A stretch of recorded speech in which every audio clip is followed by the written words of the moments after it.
जय जोहार, जय हिंद। 100 डे CGPSC मेंस चैलेंज में आपका स्वागत है। आज है 31st डे और आज हम करेंगे जो भारतीय थिंकर्स, जो आधुनिक भारतीय चिंतक हैं उनको देखेंगे। तो अगर हम लोग देखें तो क्लासिकल पॉलिटिकल थिंकर या फिर प्राचीन राजनीतिक थिंकर में जो हमको पढ़ना रहता है, कौटिल्य को पढ़ना रहता है, चंद्रगुप्त, विष्णुगुप्त, चंद्रगुप्त या कौटिल्य, गुरु नानक जी, गुरु घासीदास जी, वल्लभाचार्य, या फिर जो आधुनिक जो संत और सुधारक जो हुए हैं, स्वामी विवेकानंद, अरविंदो घोष, महात्मा गांधी। साथ ही साथ जो सामाजिक और राजनीतिक विचारक हैं, डॉक्टर अंबेडकर, राजा राम मोहन राय और दीनदयाल उपाध्याय। तो आज हम लोग इसको ब्रीफ में देखने की कोशिश करते हैं एज अ टॉपिक को। तो सबसे पहला जो इम्पोर्टेंट व्यक्तित्व तो हमको जानते हैं, जिसको है कौटिल्य बोलते हैं या चाणक्य बोलते हैं, जी मौर्य साम्राज्य की जो नींव रखी थी बौद्ध काल में, ठीक है। उन्होंने जो सप्तांग की थ्योरी दी है कि कोई एडमिनिस्ट्रेशन कैसे चलता है, तो वो कहा है कि जो राज्य होता है वो एक जीवित शरीर है, ठीक है ना। उसमें जो 8 सप्त सिद्धांत में क्या है कि 7 जो इम्पोर्टेंट अंग है उसको बताया है प्रशासन के लिए। राजा, मंत्री, क्षेत्र, दुर्ग, जो बाउंड्रीज होते हैं, कोश, सेना, मित्र, ये अंग बताए हैं, तो वो हमको पढ़ना रहता है। साथ में ये मंडल सिद्धांत देते हैं। वो जो है कि मंडल सिद्धांत क्या है कि जो दोस्त का दोस्त, जो इमीडिएट वो नेबर होता है वो शत्रु होता है, लेकिन वो शत्रु का उसके बाद वाला जो पड़ोसी होता है, शत्रु का जो शत्रु होता है वो मित्र होता है। तो मंडल सिद्धांत दिया है उन्होंने, और आज भी हम लोग बहुत जगह यूज़ करते हैं। और उनका जो दर्शन है, जो बेसिकली फिलोसॉफिकल है, वो रियलिज़म को बताता है, यथार्थवादी विचार को बताता है, रियलिज़म को। और ये जो राजनीति में शक्ति और सुरक्षा सबसे केंद्रीय बिंदु मानते हैं। साथ में अगर नेक्स्ट जो इम्पोर्टेंट थिंकर हमको देखते हैं तो वो है गुरु नानक जी, ठीक। गुरु नानक जी, ये भक्ति जो मूवमेंट है वहाँ पे बहुत सारे हम लोग को संत मिलते हैं। कबीर हो गया है, यहाँ छत्तीसगढ़ में सतनाम पंथ के फाउंडर हैं। तो भक्ति जो मूवमेंट होता है, सूफी मूवमेंट है, उसमें बहुत सारे थिंकर निकलते हैं, और वो उतने टाइम के जो बहुत सारे जो अनेक एकेश्वरवाद को प्रमोट करते हैं और मनुष्यों में समानता के भाव का उपदेश देते हैं, और वो ये जाति व्यवस्था, अंधविश्वास, कर्मकांड का विरोध करते हैं।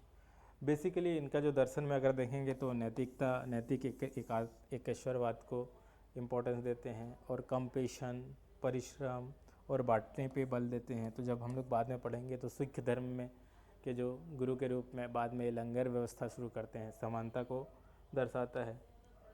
दूसरा, छत्तीसगढ़ में जो व्यक्ति हैं वो सतनाम पंथ गुरु घासीदास जी लेके आते हैं, और वो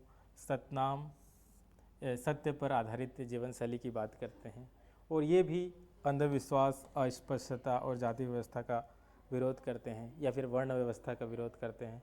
इनका भी जो सत्य के आधार पे मन के समान जो है ना, सब व्यक्ति समान हैं, उस भाव को बताते हैं। अगला जो इम्पोर्टेंट जो व्यक्तित्व हैं वल्लभाचार्य जी, ठीक है। ये भी भक्ति मूवमेंट के प्रवर्तक हैं, और उन्होंने पुष्टि मार्ग दिया है। पुष्टि मार्ग वो हमारे चंपारण में आपको वल्लभा जी दिख जाएंगे, मिल जाएंगे। उन्होंने कृष्ण की भक्ति के ऊपर त्याग नहीं, प्रेम और कृपा से मुक्ति, त्याग से ज़्यादा प्रेम और कृपा से मोक्ष का मार्ग बताया है उन्होंने, ठीक है। ये वेदांत फिलोसफी के पार्ट हैं, ठीक है ना, भक्ति वेदांत फिलोसफी के आधार पे हैं। और ये तो वल्लभाचार्य जी। नेक्स्ट जो व्यक्ति हैं, जो आधुनिक जो संत जो बने हुए हैं और सुधारक हैं, तो सबसे इम्पोर्टेंट व्यक्तित्व तो आते हैं राम मोहन रॉय। ये इसको मॉडर्न मैन ऑफ इंडिया बोलते हैं, और ये जो भारत में जो पुनर्जागरण काल के जनक भी माने जाते हैं। जैसे कि वेस्ट में ह्यूमनिज्म आता है, रैशनलिज्म आता है, तो उसको भारत में लेके आते हैं। तो तार्किक एकेश्वरवाद, स्त्री का अधिकार के बारे में बात करते हैं, शिक्षा के बारे में, सामाजिक सुधार के बातें में बात करते हैं, सती जैसे प्रथा है उसके विरोध में बात करते हैं। तो उसका जो बेसिक दर्शन है, बेसिक है फिलोसफी के है, तर्क के आधार पे चीज़ों को चेंज किया जा सकता है। और वो जो हमारे जो आधुनिकता है, आधुनिकता और अध्यात्म का मेल को बात करते हैं, दो जो मॉडर्निटी और स्पिरिचुअलिटी, ठीक है, उसको कंबाइन करने की बात करते हैं, और कोई भी जो चीज़ है लॉजिकल है, रीजनिंग के थ्रू है, उसको सुधार करने की बात करते हैं उसके थ्रू। अगला जो इम्पोर्टेंट व्यक्तित्व हैं वो हैं स्वामी विवेकानंद जी, जो कि वेदांत फिलोसॉफी को के प्रवर्तन को फैलाते हैं, और ये धर्म में समाज को किस तरीके से यूज़ करना है उसको नींव रखते हैं। लेकिन ये विश्व धर्म की बात करते हैं, और उनका ये रहता है कि सभी धर्म में एक ही सत्य की राह है। और उनका एक जो कहना रहता है कि चाहे जो है आप कोई भी नदी से आओ, कोई भी रिलीजन, कास्ट या फिर किसी भी तरीके से आओ, अंत में आपको तो मिलना तो समंदर में है, तो सब हम समान हो जाते हैं। और विवेकानंद जी का जो दर्शन है वो हम लोग यूज़ करते हैं हमारे राष्ट्रवाद को भी बढ़ाने के लिए। तो आध्यात्मिक जो राष्ट्रवाद में बहुत राष्ट्र निर्माण की बातें करते हैं, और उनसे हम लोग सीखते हैं और राष्ट्र निर्माण भी करने की बात रहती है।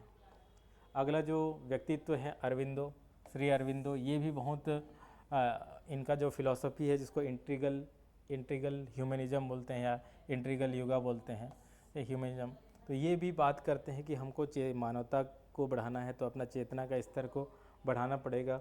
और ये भी जो अरविंदो घोष हैं, ये भी राष्ट्रीय जो कल्चरल नेशनलिज्म की बात करते हैं, सांस्कृतिक राष्ट्रवाद की बात करते हैं, और उसके थ्रू आप चेतना डेवलप कर सकते हो, लोगों में कॉन्शियसनेस डेवलप कर सकते हो।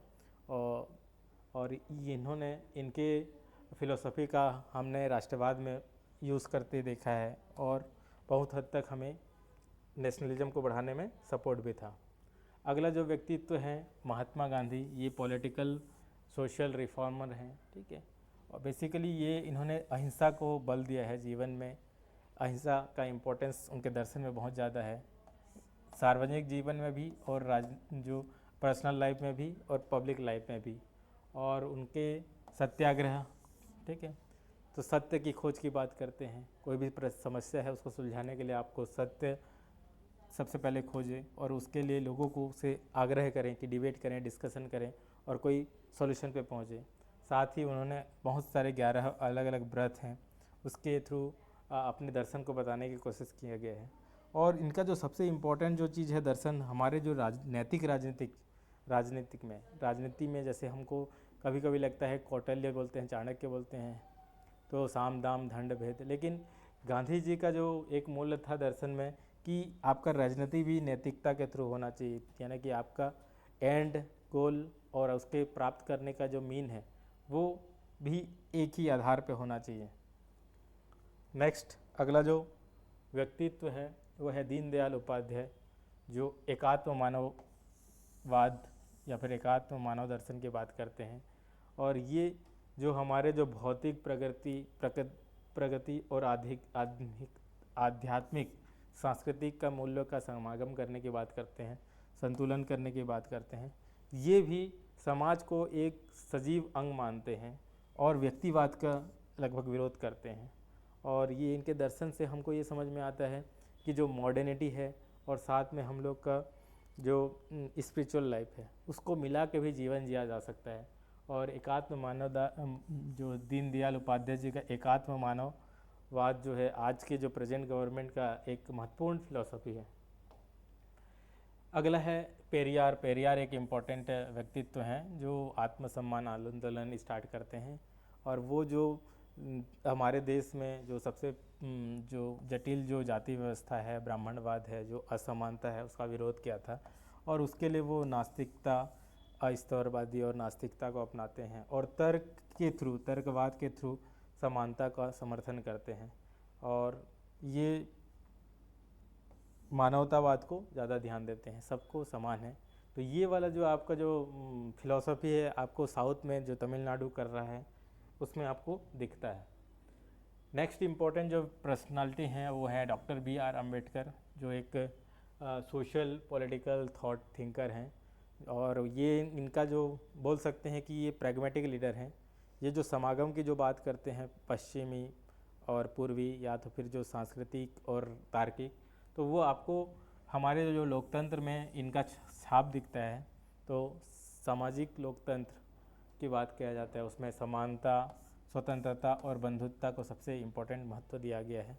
एक फाउंडेशन स्टोन माना गया है।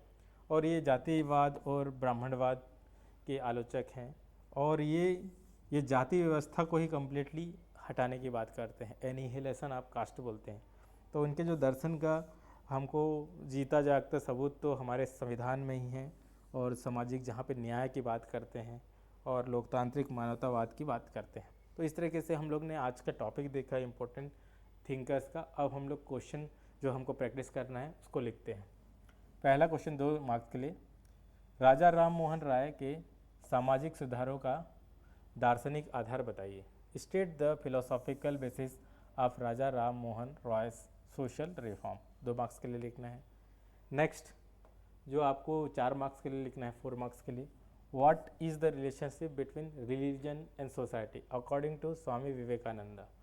स्वामी विवेकानंद के अनुसार धर्म और समाज का संबंध क्या है, कैसे है, या और कैसे है, कैसे होना चाहिए, आपको लिखना है। अगला जो आपको 8 मार्क्स के लिए लिखना है, गुरु नानक जी और गुरु घासीदास जी के दर्शन में समानताएं और भिन्नता लिखिए। तो point out the similarities and differences in the philosophy of Guru Nanak and Guru Ghasidas. Next question आप लिख सकते हैं, कौटिल्य की राजनीति को यथार्थवादी राजनीति क्यों कहा जाता है। Why is Kautilya's philosophical a political thought, Kautilya's political thought consider realistic politics, explain। अंत क्वेश्चन है, आपको 15 मार्क्स के लिए लिखना है। पहला है, अंबेडकर का सामाजिक न्याय का दर्शन भारतीय संविधान में किस प्रकार प्रतिबिंबित है। How is Ambedkar's philosophy of social justice reflect in the Indian constitution. या फिर आप लिख सकते हैं, डॉक्टर अंबेडकर, पेरियार, दीनदयाल उपाध्याय तीनों की सामाजिक राजनीतिक दृष्टि का दार्शनिक तुलनात्मक विश्लेषण कीजिए। Present a comparative philosophical analysis of Ambedkar, Periyar's and Deendayal Upadhyaya socio political thought. आप प्रैक्टिस कर सकते हो, लिख सकते हो और हमें सेंड कर सकते हो। हम आपका वेट करेंगे युवा चैनल टेलीग्राम में। साथ ही साथ आप हमसे जुड़ सकते हैं ऐप के माध्यम से, स्कैन करें यहाँ पे, और हमारे इंस्टीट्यूट के बारे में और जानकारी के लिए ये युवा एक्सप्लोर कर सकते हैं। थैंक यू, जय हिंद।